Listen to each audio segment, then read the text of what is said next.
Isang magandang umaga mga Commander. It's me. I'm back, Commander Dayubi, kung saan ang panibagong episode naman natin sa pangisdaan mga Commander. Ito na naman, umaga meron namang isang pahuli dito sa amin. Ito ulit yung bakulong mga ka-Commander. Ito ay andit yun ay June 7, 2024. Ayan mga ka-Commander, kung mapapansin mo, yung may mga bata dyan na nakaabang na ng mga isda. Ito mga Commander, ito na yung kargahan ng isda na mahuli mga Commander. Panoorin nyo para malaman nyo kung ilang kilo o ilang pom ang nahuli ngayong maga mga ka-Commander. Mga Commander, yung lubid initya na mula doon sa bangka. At yun itatali doon sa poste mga Commander para yung bangka ay hindi mag-agos pa balik sa laot. Hindi mag-agos talaga, hindi mapadpad pabalik sa laot yung bangka kasi nga nakapatay na yung makina ng bangka. Ayun na, shoutout po sa lahat po ng mga yun na dyan na nakatambay po dito po sa seawall mga Commander. Mga Commander, kung mapapansin mo, nag-aayos na sila ng isdang nahuli nila para i-discarga baba dito sa tabi. Ayan mga Commander, sobrang daming huli ata ngayon mga Commander. Parang maraming huli ata ngayon Oh, ayun, nilaglag na mga Commander yung nahuli nila. Hindi ko alam kasi medyo malayo ako dyan sa bangka na yan, kaya tudusom lang talaga ako sa aking cellphone. Ayan nag-aabang ng magbibili. Shoutout nga pala kay Ate Biyat, ayan kay Ma'am Hise ayan sa lahat po na nandiyan. Shoutout po sa inyong lahat. At nawa ay nakita kayo. Nakita nyo yung inyong video dito sa aking video. Ayan mga Commander, kung mapapansin mo, ayan hila-hila na nila yung isda na ikakarga dun sa sasakyan na nakita nyo kanina. Tapos hila nung dalawang tao, ayan kay Dani at kay Kia, hila-hila nila yung isda na yan. So hindi ko alam kung maraming huli kasi nga malayo pa ako dun sa bangka. Ayan mga Commander, yan di ba? Abaw. Ayan, ilang pong baga yan? Isa lang baga. Pero tingin ko yung marami. Tingin nga, patingin, parang may hinihintay pa sila. Ayan mga Commander, kala mo lang Commander, marami yan marami yung isda na yan. So kulang-kulang, may higit 100 kilo yan. Yung isang styrofoam na yan, yung isang box na yan, ay may higit 100 kilo ang laman yan mga ka-Commander. Hindi basta-basta ang bigat yan mga ka-Commander. Kung mapapansin mo, sobrang daming bumubuhat, ngunit hindi pa nila basta-basta maiangat kasi nga mabigat po yung mabigat po yung box na yan, di ba? Ayan mga Commander, may dumadating pa na isda. So actually mga Commander, marami ring huli talaga ito. Kung halimbawa halos lahat ay kung ipapatimbang lahat, talaga marami rin pong dawi talaga mga Commander. Doon na lang sa isang foam na yan, sa isang box na yan. Grabe, 'di ba? Kung mapapansin mo, ang bigat.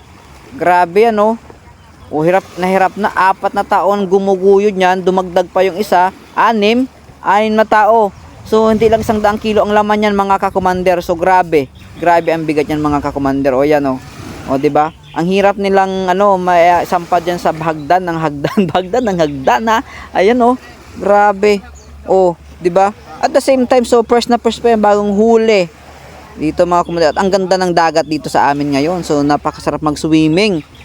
Marami kung gusto niyo mag-swimming dito po sa aming barangay, open po kayo dito at pwede po kayo mag-swimming dito sa aming barangay. Sapagkat pag halimbawa kayo naman nag-swimming, ay kailangan niyo namang linisan ang inyong mga dumi, mga kinalat syempre, para namang maging malinis din po yung baybaying dagat dito sa amin. Okay, mga Commander, balik tayo dito sa isda. Tingnan mo nyo naman kung gaano kabigat yung hatak, yung buwat-buwat nila na yan. So 5 taon na yan mga ka-Commander. Sobrang bigat niyan mga ka-Commander. Ayun, 'di ba, yan po yung ikakarga doon sa sasakyan na pinakita ko sa inyo nung una. Ayun, 'di ba, grabe ang bigat niyan Ayan, at marami pa pong isdang darating diyan makikita nyo mamaya diyan sa video kung gaano karami yung isdang huli niyang pangulo na yan. Pero actually sa may-ari konti yan, pero pagdating sa kilo ay marami kasi nga marami rin pong pinagagastosan yung may-ari, pagkain ng mga tripulante, krudo, siyempre may mga expenses pa yon. Kaya doon pa lang sa konsumo ng may-ari ng bakulong ay talagang malaki po talaga ang konsumo ng may-ari ng bakulong. Pero sa kanila konti yung huli, pero sa ating mga katulad natin na hindi naman tayo may-ari ay marami na po yan. So di ba? Yan grabe. May higit 100 kilo yan, tansya ko. Ayan pa, paratingin pa yung mga, ang tawag naman dyan ay yung mga dyaryo, o yung mga kaparte ng mga nagsampo. Yung mga nagsampo yung sumasama na hindi naman regular na permanente, pero pag halimbawa may nakuha sila doon sa titig ng lambat, ay kanila na yun mga kumare. Makikita nyo yung mamaya kung ilan yung mga nagsasampo dyan o kung ilan yung mga sumama sa laot na maraming dala-dalang isda. Nandiyan naman sa video mga kakumander, mamaya mapapansin nyo, tinutukan ko talaga yan, paote-ote na sila, may mga tuhog-tuhog na silang dala. Ayan kanila na yan mga kakumander. Anong pakialam may-ari ng bakulong dyan?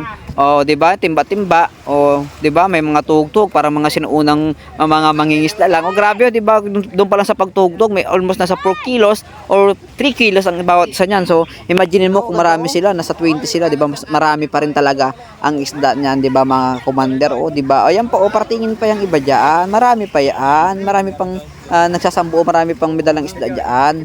Ayan, marami pang may papakilo diyan. Pero safety na yung may-ari ay yung pangkonsumo na yung una na may higit 100 kilo. Safety na po 'yon. Ayan, sa mga konsumo nga, ulitin ko pang konsumo, sobrang laki rin kasi ng konsumo ng pamalakaya mga kakumander. Hindi lang rin basta-basta mga kakumander, no. Ayan mga kumander, di ba?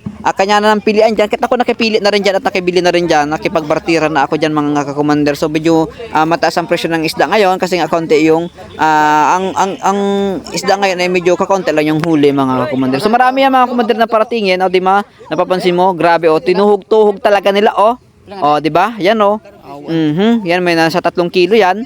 At tinatawaran ko yan. Actually natawaran ko na yan. Ay hindi naman ibigay sa akin, pero ipapasok lang rin sa mga taga Masagisi yan. Siyempre si Commander David magaling sa tawaran to. Kahit pag ganto lang ito, hala ka diyan. Ayan mga Commander, yan pa di ba? Marami yan, maraming tao yang nandiyan na mayroong dala-dalang mga isda at yan ay kanilang sarili na mga kakumander. Bahala na sila kung paano nila ibenta yan. Ayun, at kanila na yan, ibubulsa na nila yan kapag halimbawa na nabinta yan mga kakumander. Wala na po pakialam ang may-ari dyan yan. Mga kakumander, hinugot ng isa mga kakumander yung nagbibili. Di ba? Abang-abang lang po kayo dito sa Masagisi kung gusto nyong sariwang-sariwang isda. Ayan yan po. Pwede nyo bilhin yan. Magkano dito? Di ba? Yan pa, gusto nyong bilhin. Yan. Di ba yun naman may galunggong? Matambaka. Masaya, magaan to, magandang isda to. Di ba? Ano naman yan, matambaka. Nakipagbartira na ako diyan. Ako may hawak niya, nakapagbartira na ako diyan sa nagsasambuo kasama doon sa laot. Sabi sa akin, kung magkano yan, sabi ko, tinawaran ko yan, pero ang ibang kumuha niyan, mga commander, ako lang nakipagtawaran. Ayan pa mga commander, di ba? Ang dami. Ang dami diyan paratingin pang isda yon, di ba? Tuhog. Actually, nung araw mga commander, ang sabi sa akin, actually, nung araw, ang sabi sa akin ng mga tao, yung mga sinuunang tao, yung mga matatandang tao dito sa Masagisi, ang daw po dito ay tuhog, no? Per tuhog po ang bintahan, wala pong per kilo nung araw dito sa aming lugar sa barangay ng Masagisi. Isang tuhog ata, napakamura daw po ang isang tuhog ng isda dito nung araw sa Masagisi. So kasi itong aming lugar ay isa sa pinakang maraming isda ang lugar namin nung araw mga kakumander. Naalala ko rin talaga mga kakumander, ako din mismo nung ako'y bata pa, mga elementary ako nung grabing isda po dito, sumama ka lang sa mga pamalakaya dito, makakalibre ka ng isda at sari-saring isda pa, ang gaganda, bukod sa ang gaganda, mga sariwa pa mga kakumander ang mga nahuling isda dito sa lugar namin. Naalala ko itong tulingan, given na lang po ito, ito ay season po talaga, sobrang dami talaga dito, minsan po ang kilo dito nung araw ay pinamimigyan na lang mga kakumander, wala ng kilo. Ay iba naman yung sitwasyon nga at ngayon noon at ngayon, kasi nga marami ng mga konsumo pagdating sa palakay, hindi katulad ng araw, sagwan lang, buksay lang. Yun lang po yung mga yun lang po at ang gastusan ng mga nagmamalakaya noon. Tapos yung kawil medyo mura, o yung kawil yung pangmingwit, mas mura po yung araw. Pero ngayon lahat po bilihin na. Also ultimong gasolina ay napakamahal, kaya po ang presyo ng isda ay talagang nagmamahal din mga kakumander. Ayan mga kumander, di ba? Ayan, di ba?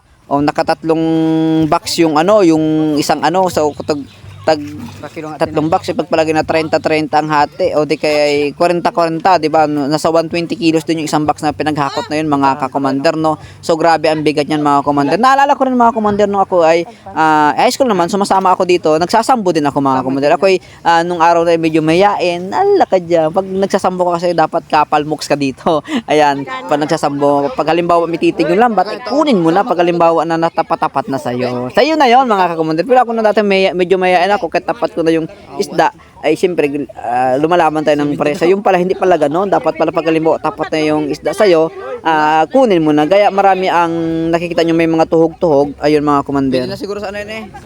Tingin nga.